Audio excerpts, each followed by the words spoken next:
ચલો મિત્રો, 7મા દાખલાની રકમ જુઓ.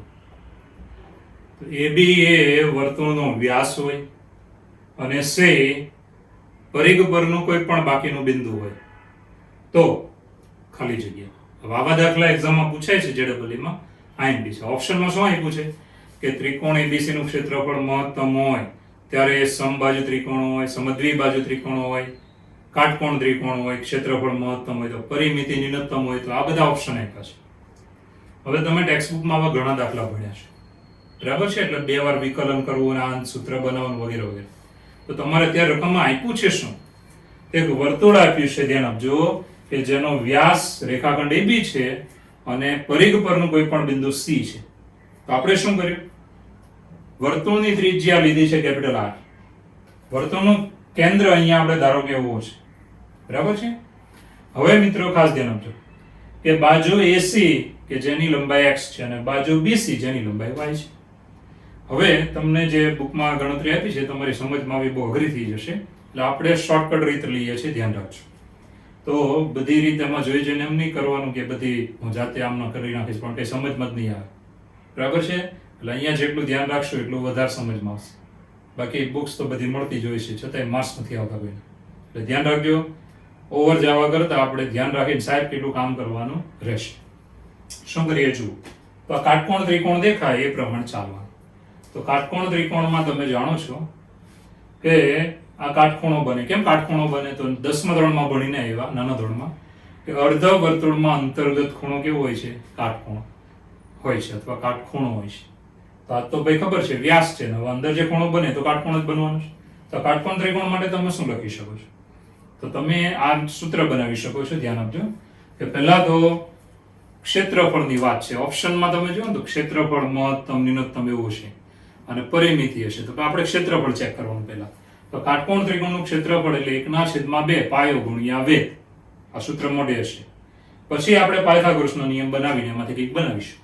તો ત્રિકોણનું ક્ષેત્રફળ જો શોર્ટ લખવાનું છે કારણ કે MCQ છે. ક્ષેત્રફળ ઇઝ ઇક્વલ ટુ, ચાલો, 1/2 પાયો ગુણ્યા વેધ, કે ભાઈ AC ગુણ્યા BC, બરાબર છે? બરાબર આવશે 1/2. AC બરાબર છે x અને BC બરાબર છે y. આ ક્ષેત્રફળ છે. હવે મિત્રો આગળ વધીએ. હવે ખાસ ધ્યાન આપજો, આને હું નંબર 1 આપી દઈશ. હવે પાયથાગોરસના નિયમ પ્રમાણે શું લખી શકો છો કે કાટકોણ ત્રિકોણ, ચાલો, ACB માટે, કાટકોણ ત્રિકોણ ACB માટે શું લખી શકાય કે ભાઈ AB² કર્ણના વર્ગ બરાબર AC² પ્લસ BC². રેડી? હવે અહીંયા તો તમે જાણો છો કર્ણની લંબાઈ કેટલી છે? RR એટલે 2R. તો 2R નો વર્ગ ઇઝ ઇક્વલ ટુ, બરાબર, AC એટલે કોણ છે? X. BC એટલે કોણ છે? જો અંદર જો Y. રેડી? હવે આપણે આ જે પદ છે એમાંથી એક પદને કરતા બનાવી દઈએ. તો ભાઈ y ને કરતા બનાવીશ માટે આવશે y² ઇઝ ઇક્વલ ટુ, ધ્યાન આપજો, કે 4r² માઇનસ x². રેડી? હવે ખાસ ધ્યાન આપજો, હવે હું આમાં વર્ગમૂળ લઈ લઉં તો y એ બાજુની લંબાઈ છે એટલે નેગેટિવની લખવાની. Under root 4r² minus x². ચાલો, આને હું નંબર 2 આપું છું, બરાબર? આ કામની વસ્તુ છે. ચાલો મિત્રો, હવે આગળ વધીએ. ફરીવાર કે ક્ષેત્રફળ વાળા પદમાં જઈએ. તો મિત્રો ચાલો, એક પરથી ક્ષેત્રફળ ઇઝ ઇક્વલ ટુ, કોનું ક્ષેત્રફળ? તો ત્રિકોણનું ક્ષેત્રફળ ઇઝ ઇક્વલ ટુ, ચાલો, y ની કિંમત આમાં લઈ લેવાની ગુણ્યા y જે આપેલું છે ને ત્યાં લઈ લેવાનું, કે અંડરરૂટ 4r² માઇનસ x². બરાબર છે? હવે મિત્રો ખાસ ધ્યાન આપજો. હવે તમે દાખલાના આમનામ જો ગણશો ને તો આનું વિકલન તમને બહુ અઘરું પડે. આપણી બુકમાં જે તમે બધો જે પેમ્પલેટ PDF ફાઇલમાં જોશો તો સોલ્યુશનમાં આમ જ રાખીને ગણ્યો છે. એટલે કેટલું જોરદાર અઘરું કર્યું છે કે તમારી મજા પડી જશે. તો આપણે સહેલું કરવા માટે એક રીત વાપરીએ છીએ. જોજો. તો ક્ષેત્રફળ જે છે ને એને હું નામ આપી દઉં છું A. તો is equal to 1/2 into x into under root 4r² minus x². હવે બંને બાજુએ સ્ક્વેર કરીએ. જો આ નવી રીત છે, તમારી બુકમાં છે જ નહીં. બંને બાજુએ સ્ક્વેર કરીએ છીએ. તો માટે a² ઇઝ ઇક્વલ ટુ, ચાલો અહીંયા આવ્યું 1/4, 2 નો વર્ગ 4 ગુણ્યા x નો વર્ગ. અહીંયા વર્ગમૂળ નીકળી જાય એટલે શું આવશે? તો 4r² માઇનસ x². રેડી? હવે આ જે વિધેય છે ને તે તમે જુઓ, આ બાજુ જમણી બાજુ એ આખી x માં ગણાય. r તો અચળ છે, કારણ કે વર્તુળની ત્રિજ્યા તો અચળ હોય ને, એ બદલાય નહીં. આ ત્રિકોણ તમે આમ ફેરવી શકો. c નું સ્થાન બદલો એટલે આ ત્રિકોણનું સ્થાન બદલાયા કરે. ઓકે? વ્યાસ એનો રાખો, ખાલી c અહીંયા લઈ લો એટલે ત્રિકોણ આમ બને. c આ બાજુ લઈ લો, ત્રિકોણ આમ બને. એટલે યાદ રાખજો, ત્રિજ્યા એની રહે, વર્તુળમાં ફેરફાર નથી થવાનો. એટલે r કેવો છે? અચળ. જમણી બાજુમાં એક જ ચલ છે. કયો ચલ કહેવાય? x. માટે આ x નું વિધેય આપણે લઈ શકીએ છીએ. અને નામ આપી દેવાનું f of x. બરાબર? f of x એ કોનું વિધેય ગણાય? તો ક્ષેત્રફળનું વિધેય. જો જમણી બાજુ ને હવે આ બાજુ ક્ષેત્રફળનું વિધેય, પણ એમાં ચલ કોણ છે? x. ચાલો ઇઝ ઇક્વલ ટુ, ચાલો આને ગુણી નાખીએ તો 4 4 ઉડી જાય. શું વધ્યું? r² × x². 4 4 ઉડી ગયા. બીજાને ગુણો તો શું આવશે? 1/4 x⁴. ચાલો આ વિધેય મળ્યું આપણને. હવે મિત્રો આનું 2 વખત વિકલન કરવાનું. બરાબર? જે ટેક્સ્ટ બુકમાં રીત ભણ્યા આવી છે. બંને બાજુએ વિકલન કરીએ તો પહેલું વિકલન f'(x). ચાલો x² એટલે x ની સાપેક્ષે વિકલન, ઘાત આગળ ઘાતમાંથી એક બાદ, તો x² નું થાય 2x. અહીંયા પણ ઘાત આગળ ઘાતમાંથી એક બાદ, 4x³ ઘાત આગળ ઘાતમાંથી એક બાદ. ચાલો સાદરૂપ થોડુંક આપીએ પછી આગળ વધીશું. તો અહીંયા 2r² × x ગોઠવીને લખ્યું, 4 4 ઉડી ગયા, x⁴. બરાબર? આ એક પદ મળ્યું. હવે મિત્રો પાછું વિકલન બીજી વાર કરીએ તો ડબલ ડેશ. બીજી વાર વિકલન એટલે શું લખવાનું? Double dash. ચાલો x નું વિકલન x ની સાપેક્ષે 1 અને અહીંયા ઘાત આગળ ઘાતમાંથી એક બાદ. દેખાય ને? ચાલો હવે આને ગોઠવીને લખીએ તો 2r² - 3x². ઓકે? આ પહેલું વિકલન કર્યું અને અહીંયા શું કર્યું? બીજું વિકલન. હવે કોઈ પણ વસ્તુ મહત્તમ કે ન્યૂનતમ હોય તો પહેલું વિકલન કેવું લેવાનું? 0 લેવાનું. ચાલો જો ધ્યાન રાખજો. તો આપણે અહીંયા ધ્યાન આપજો, મહત્તમ કે ન્યૂનતમ માટે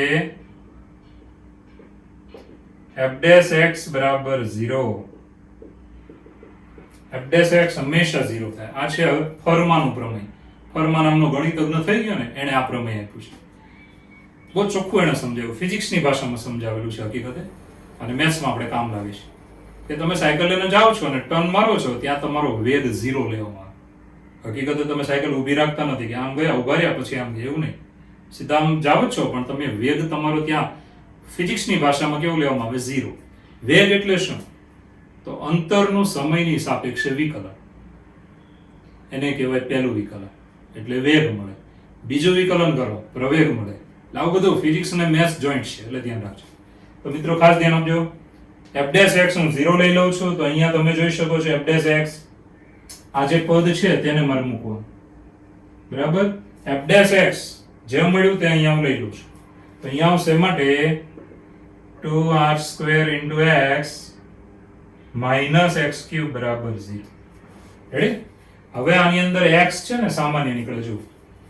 therefore x કોમન અંદર 2r² - x² = 0. હવે આ x તો 0 લેવાય નહીં. કેમ? કારણ કે નહીંતર આ ત્રિકોણ ગાયબ થઈ જાય. તો આપણે આવું જાદુનું કામ કરવાનું નથી, વસ્તુ ગાયબ નથી કરવાની. x 0 લેશો તો આખી બાજુ નીકળી જાય, એટલે x 0 લેવાય નહીં. તો માટે આ પદ 0, 2r² - x² = 0. ચાલો હવે આપણે આને આમ લખવાનું, માટે x ને કરતા બનાવીએ તો x² = 2r².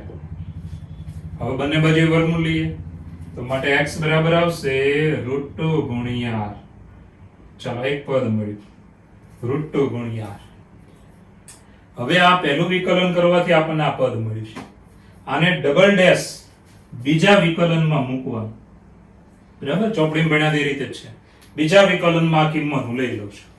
તો ધ્યાન આપજો, f'(x) x ની જગ્યાએ હું લઈશ √2 × r. જો x ની જગ્યાએ √2 × r લીધું. હવે આપણે આ બોક્સ કર્યું એમાં મૂકવાનું x ની જગ્યાએ. તો is equal two 2r² minus 3 ગુણ્યા √2 ગુણ્યા r નો વર્ગ. જો x ની જગ્યાએ લીધું છે ધ્યાન રાખજો, x ની જગ્યાએ શું લેવાનું? √2r.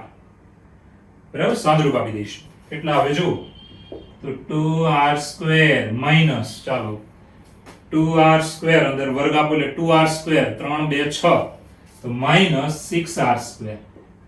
તો આનો જવાબ આવ્યો -4r². હવે જે આ ડબલ ડેશ નું વિકલન કર્યું આ જવાબ આવ્યો ને, તે કેવો જવાબ છે? આ નેગેટિવ છે.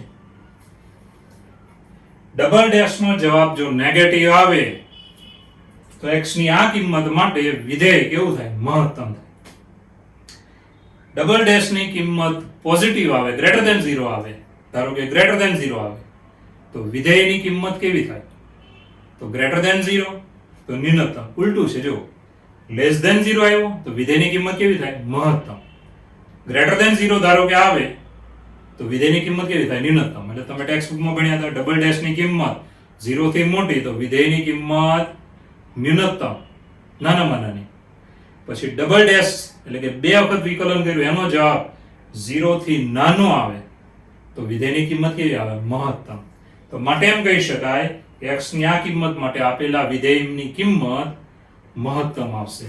માટે f of x બરાબર √2r એ મહત્તમ છે.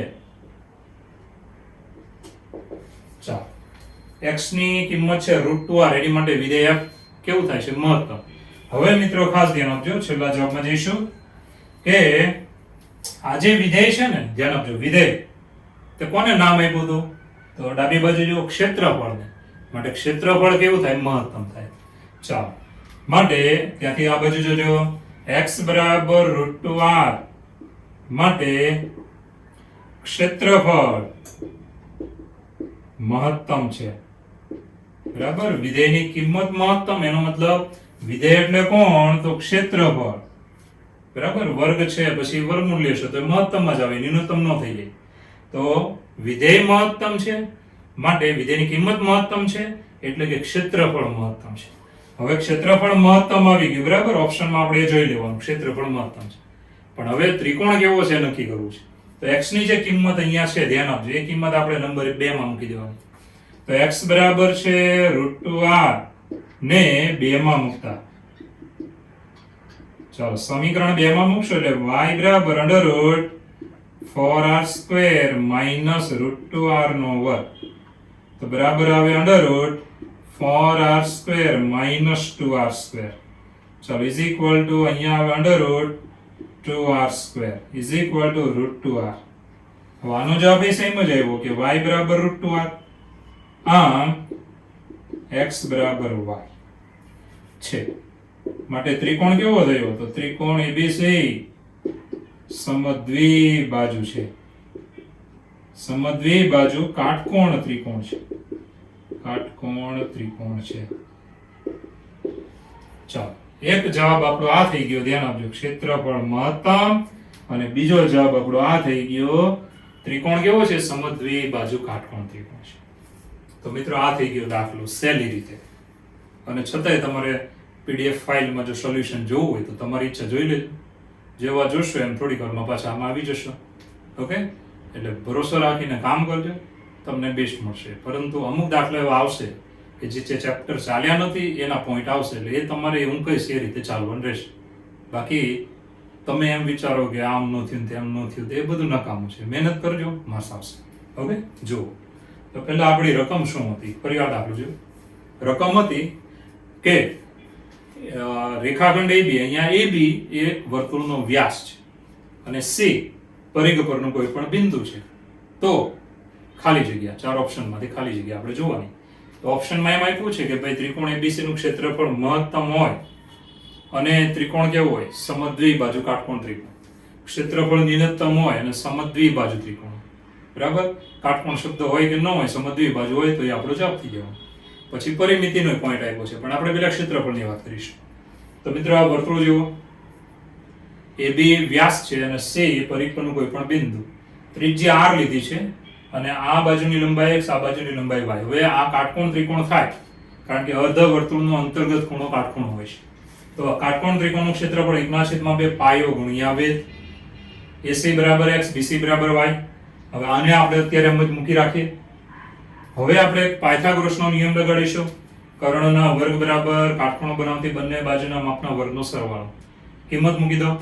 સાદરૂપ આપીને y ને કરતા બનાવો. તમને એમ થાય આમ કેમ કરવાનું? એનું કારણ છે કે આની અંદર બે ચલ છે x અને y. એને એક ચલમાં ફેરવવું પડે તો વિકલન કરી શકીએ ને. તો ધ્યાન આપજો, અને વિકલન કરીએ ને એક ચલ હોય તો કિંમતો મળશે. બે રાખીને વિકલન કરશો તો કિંમતમાં તકલીફ પડી જાય. તો મિત્રો y ને કરતા બનાવો. y ની કિંમત આમાં મૂકી દેવાની. જો ઈઝીલી જુઓ, ટેન્શન લીધા વગર જુઓ. y ની કિંમત આમાં મૂકવાની. પહેલા ક્ષેત્રફળનું સૂત્ર, પછી પાયથાગોરસનો નિયમ, એમાંથી y ની કિંમત આમાં મૂકવાની. હવે તમે જોઈ શકો છો કે આ વિધેય આપણું x માં આવી ગયું છે.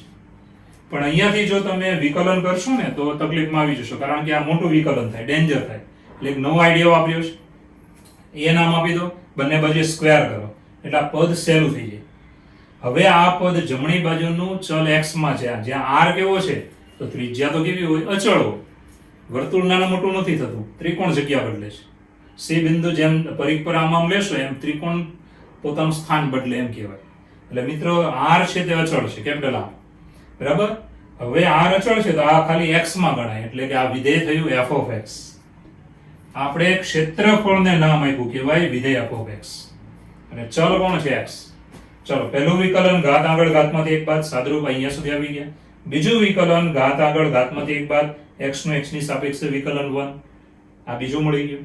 હવે કોઈ પણ વિધેય મહત્તમ ન્યૂનતમ હોય ને તો પહેલું વિકલન 0 લેવાનું, f'(x0). આ પહેલા વિકલન બરાબર 0 લઈ લો. x સામાન્ય, x 0 નથી કારણ કે આ બાજુ 0 ન હોય. આ પદ બરાબર 0 માટે x ની કિંમત મળી √2r. એને ડબલ ડેશમાં મૂકવાનું, આમાં મૂકવાનું.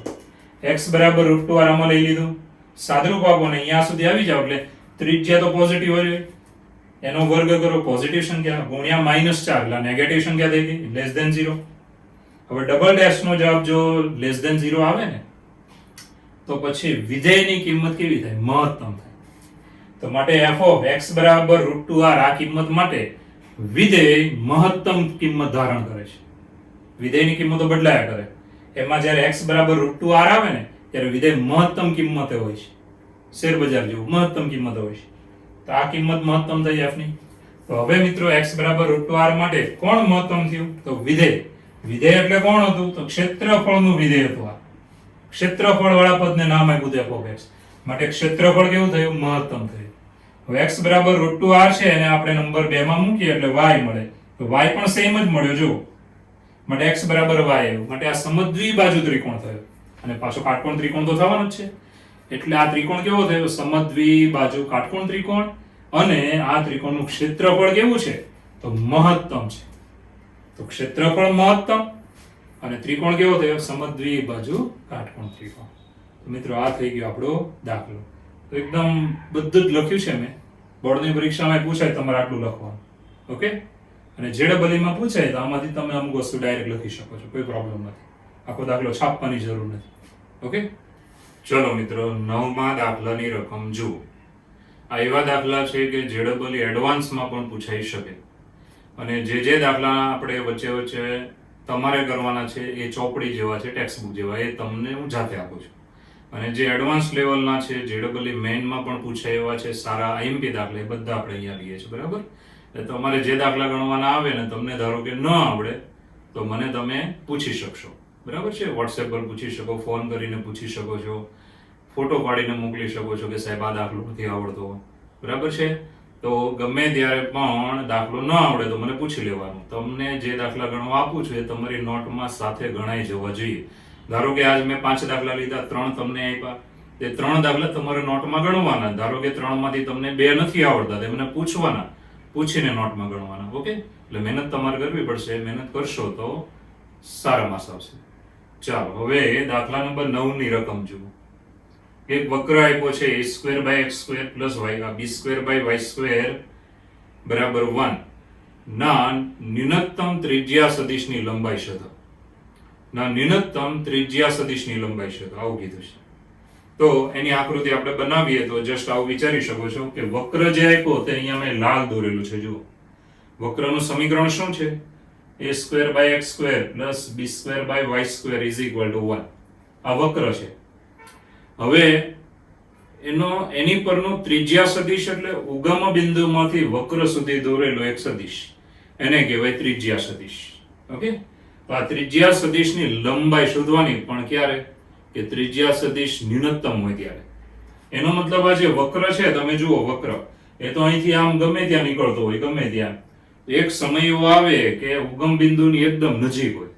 જેમ કે કોઈ ધૂમકેતુ પૃથ્વીની પાસેથી આમ પસાર થઈ જાય, આમ રાઉન્ડ મારીને પાછો જતો રહે, તો એક સમય એવો આવે કે એક અંતર, નાનામાં નાનું અંતર મળે પૃથ્વી અને ધૂમકેતુ વચ્ચે. ઓકે, તો એવી રીતે આ જે વક્ર છે એ આપણે વક્ર એક્ઝેક્ટ દોરવા બેસો તો તમારે જુદા જુદા બિંદુઓ લેવા પડે, પણ એટલું બધું આગળ જવાની જરૂર નથી. તમારે ખાલી વિચારવાનું કે વક્ર છે આ, એ વક્રનું ઉગમ બિંદુથી ન્યૂનતમ અંતર, બરાબર છે, એને આપણે અત્યારે નામ છે આપેલું છે ત્રિજ્યા સદિશ. તો ત્રિજ્યા સદિશ ન્યૂનતમ હોય ત્યારે તેની લંબાઈ શોધો. તો બહુ ચોખ્ખું છે કે પૃથ્વીની આજુબાજુથી કોઈ લઘુગ્રહ પસાર થયો હોય આમ, તો એક સમય અંતર નાનામાં નાનું હોય ને, તો એ અંતર શોધો. ઓકે, આટલું મગજમાં રાખજો. તો આ વક્ર પર ન્યૂનતમ ત્રિજ્યા સદિશની લંબાઈ શોધો. ક્યાંથી દોરેલો હોય? તો ઉગમ બિંદુમાંથી. કોઈ એક નાભી હોય ને, નાભી એટલે અહીંયા ઉગમ બિંદુ સમજવાનું, કેન્દ્ર, નાભી એટલે આપણે કેન્દ્ર સમજીએ, ત્યાંથી અહીંયા સુધી. તો મિત્રો ન્યૂનતમ ત્રિજ્યા સદિશ છે એની લંબાઈ શોધવાની છે. ઓકે, હવે બહુ ચોખ્ખી વાત છે, ન્યૂનતમ આપી દીધું છે એટલે આપણે બે વખત વિકલન નહીં કરવું પડે. ચાલો, સૌપ્રથમ તમે જોઈ શકો છો આકૃતિમાં કે આ વક્ર પર એક બિંદુ આપણે લીધું છે p of xy.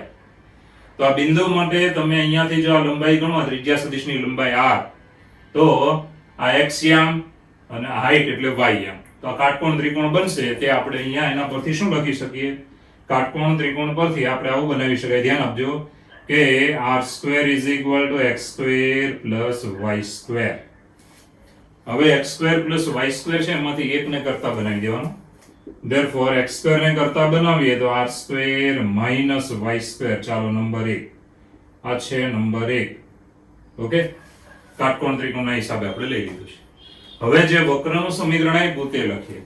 ચાલો, વક્રનું સમીકરણ છે આપણી પાસે a² / x² + b² / y² = 1.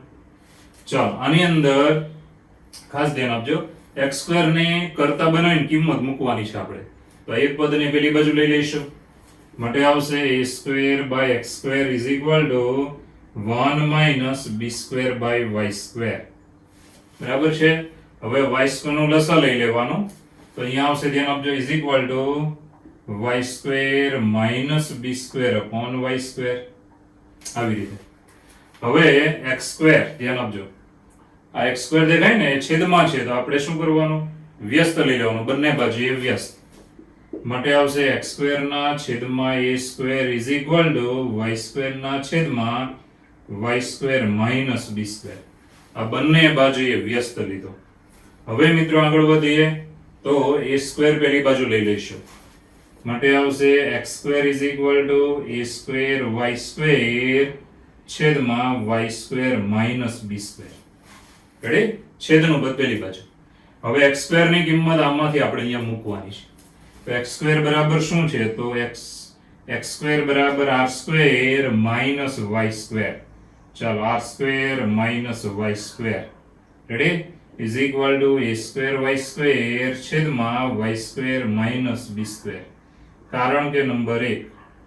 Ready? Number 1 પરથી હવે y² ને હું પેલી બાજુ લઈ લઈશ, માટે આવશે r² = ચાલો, a²y² છેદમાં y² - b², માઈનસ પેલી બાજુ એટલે પ્લસ y². રેડી? આ આપણને ધ્યાન આપજો r² મળ્યું, r². હવે મિત્રો આગળ વધીએ. હવે તમે જમણી બાજુ જોશો ને તો ખાલી y માં છે, b અને a તો અચળ છે એટલે ખાલી y માં ગણાય. ઓકે, તો આને હું નામ આપી દઈશ, ધ્યાન આપજો, f of y. એટલે આ વિધેયને આપણે નામ આપી દેવાનું f of y. ચાલો, f of y = શું? તો = a²y² છેદમાં, ચાલો, y² - b² પ્લસ y². બરાબર છે. ડાબી બાજુમાં r² છે, એની જગ્યાએ હવે વિધેય બની નાખવાનું. જમણી બાજુ આખો y માં છે, માટે વિધેયનું નામ આપી દેવાનું f of y. ઓકે, ચાલો હવે આનું એક વખત વિકલન કરવાનું y ની સાપેક્ષે. ચાલો એક વખત વિકલન કરીએ તો d by dy y ની સાપેક્ષે વિકલન. તો તમે જાણો જ છો અહીંયા ભાગાકારનો કાર્ય નિયમ આવશે. ભાગાકારનો કાર્ય નિયમ. છેદનું પદ એમ નામ અંશનું વિકલન. ચાલો છેદનું પદ એમ નામ અંશનું વિકલન કરો y ની સાપેક્ષે તો ઘાત આગળ ઘાતમાંથી એક બાદ એટલે 2y. y સ્ક્વેર નું વિકલન થયું ઘાત આગળ ઘાતમાંથી એક બાદ. ચાલો માઈનસ અંશનું પદ એમ નામ છેદનું વિકલન. હવે છેદમાં તમે જાણો છો વિકલન કરશો તો y સ્ક્વેર નું શું થાય 2y. રેડી? અને આ b સ્ક્વેર નું 0 થાય જે લખવાની જરૂર નથી. છેદમાં છેદનો વર્ગ. છેદમાં છેદનો વર્ગ. ચાલો હજુ એક પદનું વિકલન બાકી છે તે આપણે અહીંયા કરીશું. ચાલો જુઓ તો ભાગાકારનો કાર્ય નિયમ કેવો છે તમને ખબર હશે. જુઓ કે છેદનું પદ એમ નામ અંશનું વિકલન માઈનસ અંશનું પદ એમ નામ છેદનું વિકલન. છેદનું વિકલન એટલે y સ્ક્વેર નું 2y. આ b નું 0 થાય બાદબાકી -0 લખવાની જરૂર નથી. છેદમાં છેદનો વર્ગ એટલે ભાગાકારનો નિયમ બધા મોઢે રાખવાનો. છેદનું પદ એમ નામ અંશનું વિકલન માઈનસ અંશનું પદ એમ નામ છેદનું વિકલન છેદમાં છેદનો વર્ગ. ઓકે ચાલો હવે આ y સ્ક્વેર નું વિકલન શું થાય ઘાત આગળ ઘાતમાંથી એક બાદ એટલે 2y. રેડી? ચાલો હવે મિત્રો આગળ વધીશું. હવે આપણે આમાં આ જે વિકલન કર્યું છે તેમાં આગળ વધીએ તો અહીંયા તમને રકમમાં બહુ ચોખ્ખું કીધું છે ન્યૂનતમ ત્રિજ્યા સદિશ. ન્યૂનતમ શબ્દ આપી દીધો છે ને માટે આપણે આ વિધેયને ધ્યાન આપજો. ન્યૂનતમ લેવું હોય r² ન્યૂનતમ લેવું હોય વિધેય ન્યૂનતમ r² એટલે વિધેય છે. જે ન્યૂનતમ લેવું હોય તેનું પહેલું વિકલન કેવું થશે 0. તો અહીંયા આપણે એમ લખી શકાય કે ન્યૂનતમ f of y માટે ચાલો d by dy પહેલું વિકલન 0. d by dy into f of y બરાબર 0 થાય. બરાબર છે? હવે આપણે આને 0 લઈ લેવાનું માટે y square minus b square into a square into 2y minus a square y square into 2y છેદમાં y square minus b square square plus 2y બરાબર 0. ચાલો પહેલું વિકલન 0 અંશમાં જુઓ તો સાદરૂપ થાય છે y ની 3 ઘાત a સ્ક્વેર અને ગુણ્યા 2 એવું પદ અહીંયા તમારે છે જો એટલે આ પદ નીકળી જશે આખું. આ ગુણશો ને એટલે આ પદ આખું નીકળી જાય. વધ્યો શું? તો વધ્યો આપણી પાસે -2a square b square y. બરાબર છે? અને છેદનું પદ છે y square minus b square ની 2 ઘાત પ્લસ 2y બરાબર 0. આટલું પદ વધ્યું. બરાબર છે? આ ગુણ્યા પછી આપણું આને ગુણ્યા પછી જે વધ્યું તે. ઓકે ચાલો હવે y કોમન નીકળે અને y 0 નથી માટે y વડે ભાગી નાખવાનું. ચાલો બંને બાજુએ y વડે ભાગી નાખીએ તો 2a સ્ક્વેર b સ્ક્વેર છેદમાં y minus y square minus b square નો વર્ગ પ્લસ 2 ઇઝ ઇક્વલ ટુ 0. કારણ કે y ની કિંમત 0 નથી વડે ભાગતા. ચાલો હવે મિત્રો નેગેટિવ પદને પેલી બાજુ લઈએ તો આપણી પાસે શું આવશે કે 2 is equal two 2a square b square છેદમાં y square minus b square ની 2 ઘાત.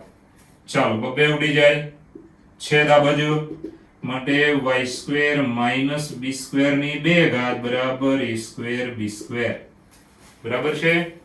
હવે મિત્રો અહીંયાથી આગળ વધીએ તો આ પદ તમારું જે આવ્યું y square minus b square ની 2 ઘાત બરાબર a સ્ક્વેર b સ્ક્વેર. હવે આનું સાદરૂપ તમે વિચારો તો આનું સાદરૂપ તમે કેવું આપી શકો છો? તો બહુ ચોખ્ખી વાત છે. બંને બાજુએ પહેલા શું લેવાનું? વર્ગમૂળ લેવાનું. તો માટે આવશે y square minus b square બરાબર ab. બરાબર છે? માટે y સ્ક્વેર બરાબર શું મળ્યું? તો y સ્ક્વેર બરાબર ચાલો b સ્ક્વેર પેલી બાજુ જાય અને આપણે b કોમન લઈ લઈએ તો શું વધ્યું? તો b કોમન અંદર વધ્યું a પ્લસ b. તો મિત્રો આ રીતે આપણે ધ્યાન આપજો b સ્ક્વેર પેલી બાજુ ગયો એટલે માઈનસ નો કેવો થયો પ્લસ પછી b કોમન લીધો તો આ y સ્ક્વેર ની કિંમત આપણને મળી ગઈ. હવે મિત્રો આગળ વધીએ. y સ્ક્વેર ની કિંમત જો તમે અહીંયા લઈ લેશો નંબર 1 માં તો તમને x સ્ક્વેર મળશે. કેવો મળે? તો આ ખાલી b ની જગ્યાએ અને a ની જગ્યાએ b થઈ જાય બસ બીજું કઈ નવું નહીં. તો માટે x સ્ક્વેર તમને આવી રીતે મળશે કે x સ્ક્વેર બરાબર a into a plus 2. ચાલો કારણ કે નંબર 1 હવે આ 1 અને 2 જે મળ્યા ને બંનેને આપણે આની અંદર મૂકીએ તો આપણને કોણ મળી જશે? ધ્યાન આપજો. આની અંદર મૂકી દઈશું x² + y². x² + y² ની કિંમત આની અંદર મૂકીએ તો કોણ મળી જાય? r². એના પરથી વર્ગમૂળ લેશો એટલે r મળી જશે. એટલે ન્યૂનતમ લંબાઈ મળી જશે. તો મિત્રો ખાસ ધ્યાન આપજો. પહેલા આટલો જોઈ લો દાખલો બીજી વાર. તો રકમ શું હતી? એક વક્ર આપ્યો છે a²/x² + b²/y² = 1 ના ન્યૂનતમ ત્રિજ્યા સદિશની લંબાઈ શોધો. ન્યૂનતમ શબ્દ આપી દીધો એટલે પહેલું વિકલન 0 લઈ લેવાનું. ન્યૂનતમ ત્રિજ્યા સદિશ એટલે વક્ર પર ઉગમ બિંદુમાંથી દોરેલો સદિશ, બરાબર, એની લંબાઈ શોધવાની છે.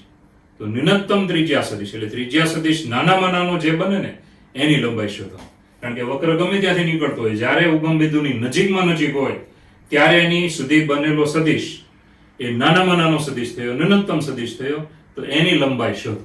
ઓકે, તો સૌપ્રથમ વક્ર જો, વક્ર પર ઉગમ બિંદુમાંથી ત્રિજ્યા સદિશ દોર્યો. ત્રિજ્યા સદિશ નામ છે ખાલી, ત્રિજ્યા સદિશ એટલે એની સુધીનું ન્યૂનતમ અંતર જે હોય એ આપણે લેવાનું, એ સદિશ. પણ એ અંતર આપણે તો મેળવવાનું છે એટલે સદિશ દોરી દેવાનું, અંતર મેળવીશું. તો આ સદિશ P બિંદુ એ છે તે અહીંયા ધારો કે આ છેદ બિંદુ, તેને યામ xy, એક્સિયમ y યામ ને સદિશની લંબાઈ r. તો પાયથાગોરસના નિયમ પ્રમાણે કાટકોણ ત્રિકોણ જોઈને તમને ખબર પડી જાય કે r² = x² + y². એકને કરતા બનાવો, x² ને કે y² ને, બેમાંથી એકને. x² ને કરતા બનાવો, એને વક્રમાં મૂકીશું, સાદરૂપ આપીશું એટલે આપણી પાસે અહીંયા સુધી આવી જશો તમે. હવે ડાબી બાજુમાં r છે ને જમણી બાજુમાં y છે. તો ડાબી બાજુ r² છે ને વિધેયનું નામ આપી દેવાનું f(y), કારણ કે જમણી બાજુ y ચલમાં છે. હવે મિત્રો f(y) નામ આપ્યા પછી આનું એકવાર વિકલન કરવાનું. ભાગાકારનો કાર્ય નિયમ, છેદનું પદ એમનું અંશનું વિકલન માઈનસ અંશનું પદ એમનું છેદનું વિકલન છેદમાં છેદનો વર્ગ, પછી y² નો 2y. હવે ન્યૂનતમ f(y) માટે ન્યૂનતમ f(y) એનો મતલબ ત્રિજ્યા વાળું પદ ન્યૂનતમ કરવું હોય તો પહેલું વિકલન 0 લેવાનું, અને ન્યૂનતમ રકમ આપી દીધું છે એટલે આપણે ન્યૂનતમ લઈ જ લેવાનું છે. તો પહેલું વિકલન 0. ઓકે, હવે આ પદ નીકળી જાય તો કાઢી નાખો. અંશમાં શું વધ્યું? તો આનો ગુણાકાર b² સાથે, એટલે અહીંયા આવ્યું આ પદ, બરાબર છે. હવે મિત્રો બધાને y વડે ભાગી નાખો. નેગેટિવ પદને પેલી બાજુ લીધું, બબે ઉડી જાય, છેદ આ બાજુ લીધો, બંને બાજુએ વર્ગમૂળ લીધું, b² પેલી બાજુ એટલે પોઝિટિવ, પછી બંનેમાંથી b કોમન. હવે y² ની કિંમત જો હું નંબર 1 માં મૂકું ને તો x² મને મળી જાય. ફરક શું આવે? તો a ની જગ્યાએ b ની, b ની જગ્યાએ. તો આ બંને મળી ગયા છે. હવે મિત્રો હું ન્યૂનતમ, ધ્યાન આપજો, ત્રિજ્યા સદિશની ન્યૂનતમ ત્રિજ્યા સદિશ જે છે એની લંબાઈ મેળવીશ, કેટલી આવે છે.